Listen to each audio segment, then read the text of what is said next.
There's a lot of talk around sustainability, especially related to our planet and natural resources. But I don't hear people talking as much about sustainability when it comes to your life.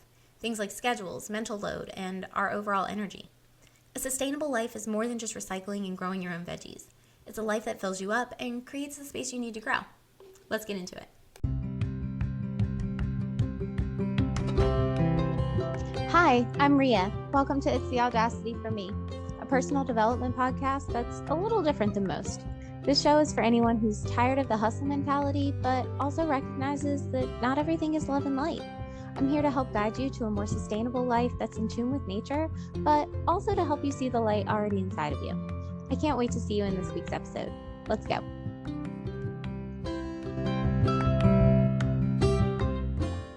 Welcome back to It's the Audacity for Me. For anyone new, welcome. Thank you all so much for listening. If you're in the US and you're listening to this when it comes out, you might be gearing up for Thanksgiving, Friendsgiving, whatever holiday you might be celebrating near the end of November. And no matter where you're listening from or what holidays you're celebrating around this time of year, happy holidays to you. We are entering the festive season, and it's always a time of year that I kind of have mixed feelings about. For me, it can seem like after Halloween, all of the expectations kick in, and it really leaves me drained. I have a lot of moral and ethical questions that come up around this time of year too, leaving me always pondering and trying to wrap my head around things. Thanksgiving isn't really a holiday I celebrate. To be honest, when I was a kid, we did Thanksgiving and Christmas at a bunch of different family members' houses. My grandparents, all 6 sets of them, literally lived over the river and through the woods. There were curves and twists, and my tummy and back seats did not do so great. We would always be running late. I'd get car sick every year, and my poor mom's leather jacket got ruined every year, and it was genuinely just horrible. And I don't say that because the holiday itself was horrible. Please don't get me wrong. I loved the actual celebration and spending time with family, but the car sickness and the stress of traveling all day just really turned me off to all of it. It was a lot of energy and a lot of people and things happening. And that really leads me into today's topic and the inspiration for today's topic. I wanted to talk about sustainability because that is really what I see a lot this time of year, is people stressing and running and chaos and doing and all kinds of things. And for me, back to that example, that traveling all day was just not sustainable. It wasn't something that we were able to do consistently with positive results. I personally just could not continue with that level of stress every time this season came around. We were always rushing, getting dressed in a hurry, eating quickly at each house, rushing to the next, and just downright exhausted by the end. And I'm sure on some level you can relate to this feeling around the holidays. Sustainability is a topic that frequently comes to mind around this time of year, especially regarding things like waste and consumption. But it's so much more than just the impact on the environment, which, by the way, is important too.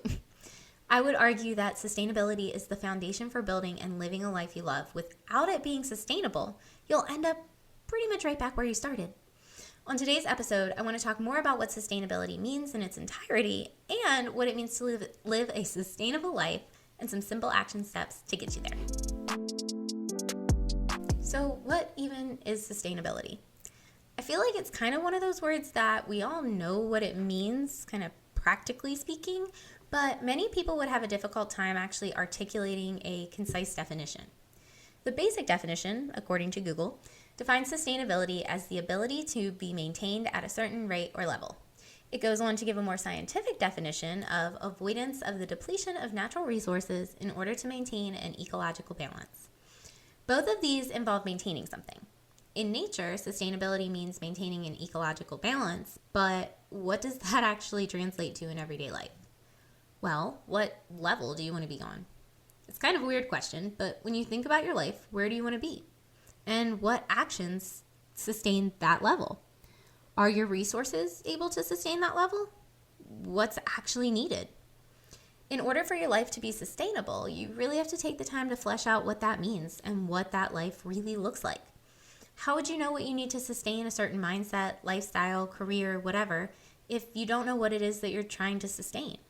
That's like trying to run a lawnmower and just guessing at what fuel you need to put in it. Might work, might not. What happens if you put regular gasoline into the motor? Or what if you try to plug it into an outlet somehow?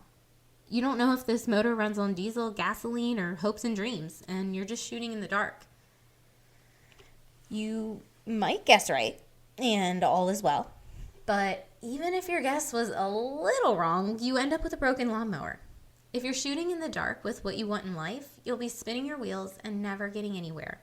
Or you realize that the places you arrived weren't the places you really intended to be in the first place. Either way, you've got to know what you want in order to build it, and that's where sustainability comes in. Sustainability is less about big pushes towards singular goals, but more about the small daily actions that contribute to your overall life. So going back to my family holiday example, the overall goal was to spend as much holiday time with family as possible on that holiday, and we were pushing toward that singular goal. Doing this sustainably could have been possible, maybe if it was spaced out a little at a time, maybe over like a holiday week. That would have sustained our energy and our holiday spirit. I found this quote online from Paul Hawken, who says, "The first rule of sustainability is to align with natural forces, or at least not try to defy them." And I love this simply because, yes, sustainability means working with nature and our planet, not against it, but it also means working with our humanness, not pushing it away and not denying ourselves in pursuit of a goal. Just being with ourselves and accepting ourselves as we are. Recognizing this humanness helps you recognize your needs and makes it clear that not only are you deserving of a sustainable life without chaos, stress, and overwhelm, but also that you don't have to kill yourself to get there. So what about sustainability in the day-to-day? Sustainability generally means the input matches the output, or if we're talking about sustainable growth, exceeds the output.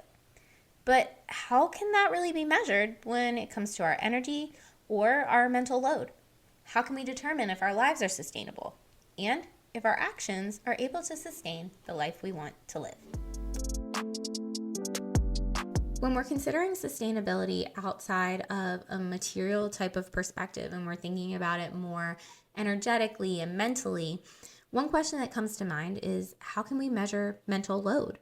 And when we consider what maybe our minimum or maximum mental load is, how do we measure that against someone else's? And in a way, we really can't. Everyone is an individual and has very individualized brains, which is something that I've been super passionate about advocating for in education, is that there is no one-size-fits-all solution. We all handle things differently, and we all have different capacities for stress, and we all have different things that are stressors for us. A great example, and one that I use in education, is I have this worksheet that says, it's basically like, how help me help you, or how can I help you? And one column is things that are helpful, and then one column is things that are not helpful. And I always give students the example of a hug. So when I'm really upset, I don't want to be touched. I want people to stay as far away from me as humanly possible. I want to curl up in a ball and be by myself. But I know tons of other people who that is absolutely not the case. When they're sad or upset, they want a hug. They want to feel connection. And so with that in mind, that's why I love this worksheet and this activity with students, is because I don't want to go around assuming that every student wants a hug when they're upset, because that could upset them more. And when we're thinking about sustainability in terms of like our energy or our mental load, we have to keep in mind that we're each unique individuals, and our ability or our capacity to handle stress day to day can fluctuate. Understanding that and recognizing that gives us the space to really just breathe and give ourselves some room to just give ourselves grace, stop beating ourselves up for things that maybe aren't necessarily totally our fault. So how can we even figure out how to sustain our energy or sustain, our mental abilities, especially when everyone is different? There's not really a framework for you just out there. There's not like okay, everyone named Steve gets this one and everyone named Rhea gets this one, and it's just not how it works. But a lot of this comes from knowing yourself and accepting yourself. We all have different needs, and only you can say what's right or isn't right for your body, your mind, or your spirit. And that comes with truly, truly knowing and trusting yourself. Because so many times I see people who aren't recognizing their needs because they've gone through gaslighting and people have told them that that's not a need. Or, people who are raised on this mentality of pull yourselves up by your bootstraps, only to realize they were never given boots to begin with. So it's just these little tiny intricacies that a lot of times that voice in our head is like the worst possible person you can think of, the worst possible critic of you. And they're saying like the worst things ever, and that probably no one would say anyway. But even if they did, recognize that that's very out of context. That's not acknowledging all the amazing things that you've done, or the amazing things that you can do, or maybe the amazing things that you can do if you don't have the overwhelming stress of outside issues. Just a thought. In conversations about sustainability, we often hear about plastics and their impact on our environment. They aren't sustainable to use because of the resources required to produce them and because of the incredible time it takes for them to decompose. But there's more than we know what to do with, really. There's lots of plastics out there, right? And we've heard of this as a problem. This is pretty much common knowledge at this point. Plastics, not so great for the environment. As a solution, people propose straw bans, making it possible to only use paper straws. And that seems like a great solution, right? Everybody uses plastic straws. This is one less plastic that we can, keep out of our oceans. It's less single-use plastic, no more plastic straws. So, sounds really, really great, except nothing's perfect. And many people didn't actually consider the impact that this could have on people with disabilities. Now, I'm not going to delve into all the details because there's a million different situations or, setups that I could go through. But in general, this is just a quick example of how sustainability for one group or even a majority of the population might not mean sustainable for everyone. And individually, we are kind of limited in a way. We have on blinders, and it's very hard to see outside of our own life experiences and our own perspectives. But when you recognize that there are other perspectives out there, you might not actually need to know what those other perspectives are to be able to sort out the pros and cons of a situation. So going back to the plastic straw situation, even though that seems like a great idea, I might not even have the knowledge of that being a problem for a group of people. I might, know that plastic's bad, want to get rid of single-use plastic, but I have in the back of my head that nothing is perfect for everyone. So knowing that, I would be more inclined to look for any potential harm that this might cause prior to implementing that particular rule. Now, that is a very vague and generalized example, but if more people could do this, if more government organizations, more businesses, more corporations, more people in power could recognize the individual nature of humans and really not only support and embrace, but celebrate the individualness and humanness of people, I think that our world would function a lot better. That's just my personal opinion. But individually, we all have our energy stores, our tolerance levels, and personal experiences that just adjust the lens that we see life through. And this really makes sustainability difficult because, like I mentioned earlier, you have to know what you want in order to sustain it. If someone in a relationship doesn't know what they want, it's going to be really hard to sustain or maintain the relationship because both parties are just shooting in the dark for solutions when problems arise. Understanding that your energy or ability to handle stress can fluctuate day to day. We can increase our ability to manage stress by taking care of ourselves and tending to our own needs first. Another way to build more sustainability into your own life.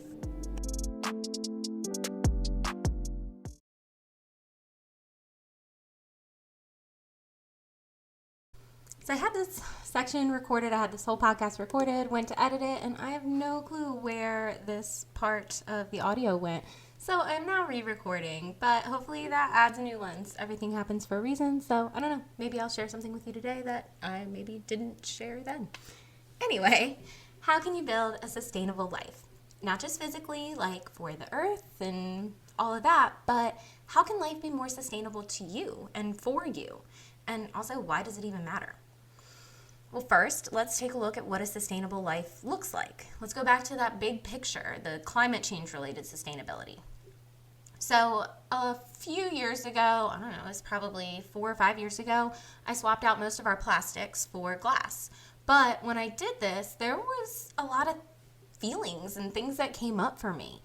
First, one thing that really stuck with me and something that I still think about is that the only reason that I was able to do that when I did was because I recently increased my income at work. I had just graduated from college.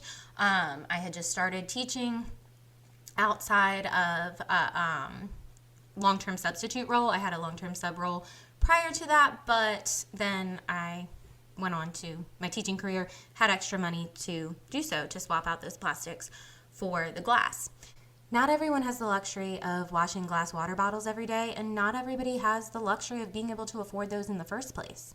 And I think it's really important that we recognize privilege in conversations around sustainability, because it's just so unfair to have this standard that it can be impossible to meet for some people. And for me, I mean, if I wanted to go through and replace my whole wardrobe, I certainly couldn't do that.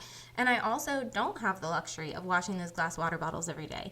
I try really hard to use them, but I also purchase plastic ones because I have an hour commute one way. So I'm driving 2, 3, sometimes 4 hours in a day. And it really helps having water on the go. And I've noticed that if I solely rely on those reusable water bottles, I won't drink water because I won't have them available. And that's just how my life is. And instead of faulting someone, that person that's using the plastic water bottle, maybe we should fault the corporations that produce the plastics, or the people who wanted to capitalize on a basic human need like water in the first place. Or how about the cities with tap water that tastes like chemicals? Don't blame the people who are just trying to survive. I'm fortunate enough now that I have well water, so our water from the tap is actually really great. I love our water, and I'm so thankful that we have that. However, where I work, it tastes like chlorine, and where I used to live in Baltimore, it actually burned my skin. I got chemical burns from our water in the shower. It was really bad. It was red and blistery. It was terrible. So just consider that there's a lot more factors than whether or not someone cares about the earth, because I do deeply care about our planet, and I want to do my part to make sure that I'm living a life that's sustainable for me and for the planet. But honestly, sustainable for you might be using paper plates every night for dinner because you don't have the bandwidth or capacity to cook dinner, wash dishes, and do all the other things. And I'm here to tell you that's really totally fine. We all go through seasons in life, and if you're in this season where the calendar is full and maybe you have young kids, or maybe you're taking care of someone, maybe you're taking care of your parents or a loved one, you shouldn't have to be sacrificing your mental health and beating yourself up during tough seasons over something like sustainability, when our individual impacts are almost irrelevant in comparison to the environmental damage caused by large corporations. But I digress. So instead of focusing on shame, let's talk about ways to make your life more sustainable for you, your family, and for the planet. Now, these are simple tweaks that you can use to make your life more sustainable, and there's 2 really simple questions I want you to ask yourself when you're trying to create more sustainability. And this is the process that I go through when I'm sort of weighing the pros and cons. First, where are you giving away your time, energy, or resources? And second, where are you taking time, energy, or resources? It's important to look at both of these, kind of like a mental or a relationship budget. You can look at time, commitments, and relationships in this way. Is this person, for example, draining you more than they're building you up? What kind of energy do they bring to the table? This is also something that can be as nuanced as you want to make it. There are people that I want in my life, but maybe just in smaller doses. Once I recognized that, I was able to intentionally protect my energy through boundaries and still maintain the relationship. I did an episode on boundaries what seems like forever ago, but quickly here, boundaries are your responsibility and yours alone. They shouldn't be used to punish someone or to manipulate a situation, and truly, they should have very little to do with the person you're enacting the boundary with. Obviously, many boundaries come from seeing what we don't want and putting a boundary in place to stop it from happening or continuing to happen. So in that way, it does kind of involve the other person just because of them being the thing that presented that need to you in the first place. But notice that isn't about controlling the other person. It's more about how you're responding to a situation and protecting yourself. It's not about asking them to stop or be someone that they aren't, as people tend to say. It's about deciding to stand firm on how you'll conduct yourself and what you want to accept within your world. Boundaries really are a great step in developing a sustainable life that you love, because they're both for yourself and for others. It helps you live a healthier, happier life so you can be there for the ones you love and care about. Like I said earlier, they're more about how you'll respond versus trying to change someone else's behavior. And this means when you set a boundary for a certain behavior, maybe the boundary is, I will not allow people to cuss at me. Notice it's about what you're allowing, not the other person. But this is a good boundary because it draws the line for interactions with others. If someone begins to cuss at me or speak disrespectfully, that's the boundary. But that doesn't really give you anywhere to go from there. So if you think about a fence that's a boundary line, you can say that you're not going to allow someone to cuss at you, or that you're not going to allow that in your world, and you're standing on one side of the fence or the boundary and the other person is on the other side. Well, they can still do what they want to do on the other side of that boundary, but you have the option to walk away, and that boundary is up to keep them from following you. Hopefully that makes sense. But in order to have sustainable boundaries, and for boundaries to help build a sustainable life, you have to have the action plan that goes with them. What is your boundary if someone does speak to you in that way? How will you react? This is where trust in yourself really comes in and where follow through happens. If you say you won't have that in your life, then don't have that in your life. But don't continue to allow your boundaries to be crossed, because that's not sustainable for you. And also consider where you're making exceptions, but also where, I guess, they're valid exceptions. So thinking about maintaining your boundaries means having boundaries that are sustainable from the beginning. So let's say, for example, you decide to set a boundary that you won't take calls after 8 p.m. That's totally understandable. I mean, we need sleep, right? Maybe you wake up super early, whatever. I go to bed super early. I go to bed at like 7 or 8 o'clock at night sometimes, but I also get up at like 4:30 or 5. So I like sleep, but it totally makes sense. But what about if your friend calls with an emergency, or let's say your significant other is out of town and you want to talk to them after 8 p.m.? These are just random examples, but what happens when there's some sort of exception to your boundary? Really taking the time to establish early on these fine details can help you get clear on your boundaries, but also how you're going to keep them in place. There are also seasons in life, which I have talked about throughout this episode and in the last one. Sometimes maybe within a relationship, there will be times of more giving or receiving from either party. So such as things like childbirth, during an illness, maybe someone's in the relationship is attending grad school. These are just random examples. But after you have an understanding of these seasons of life and maybe seasons of more giving and taking, that can help you build flexibility into your boundary setting while still maintaining and building a life that you're in love with. Another question you could ask is, does this person's values align with your own? Is this someone you even want in your life? Really taking the time to examine where your energy is going and where exactly you're taking time to refill your energy and replenish yourself can be incredibly eye-opening. So what are some ways that you can create a more sustainable life for the planet and for yourself? Well, before I begin anything like swapping my plastics, a new habit, a routine, whatever it is, I always reflect on what I'm saying yes to and what that means that I'm going to say no to. The entire universe works in unison, and there's always some kind of balance. Sort of like those big buckets that you see at water parks. Now, if you have no idea what I'm talking about, there's a giant bucket that fills with water, and it eventually gets so full that it tips over and dumps on the people that are standing below. The water is continuously flowing in, but to make room at some point, the water reserve has to empty or flow out. So when you're saying yes to one thing, you're also saying no to something else, whether you know it or not. Weighing the cost versus the return with actions and decisions can help you figure out the overall sustainability of a decision, not just how something is sustainable in one aspect. Back to the paper plate example. You could wash dishes every night. And save a tree. It's great for the planet, but by saying yes to this choice, you're also saying no to saving the electric and water that it takes to wash those dishes. You're also saying no to spending that time in other ways, and you're saying no to harming the planet and to adding more waste.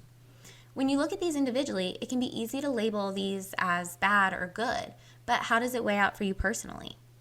If I read these back and look at them, we can think about saving a tree, and without the context, that's awesome, right? Everybody wants to save the planet.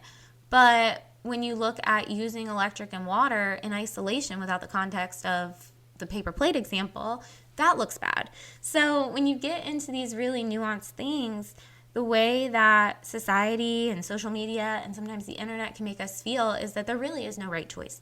And honestly, you can't please everyone.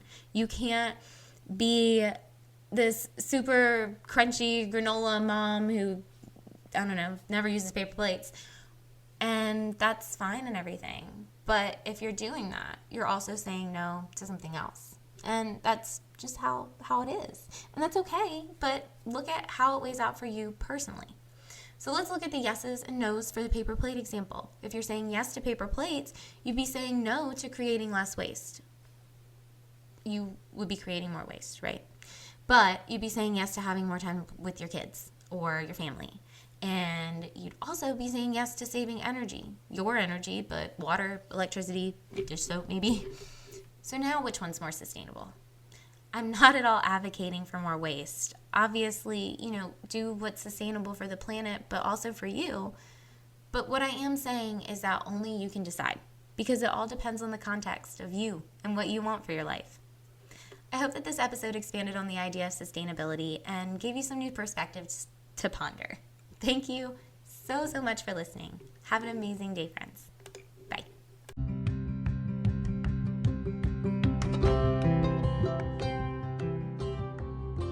If you enjoyed today's episode, let's connect. You can find me on all the socials, but primarily check me out over on TikTok.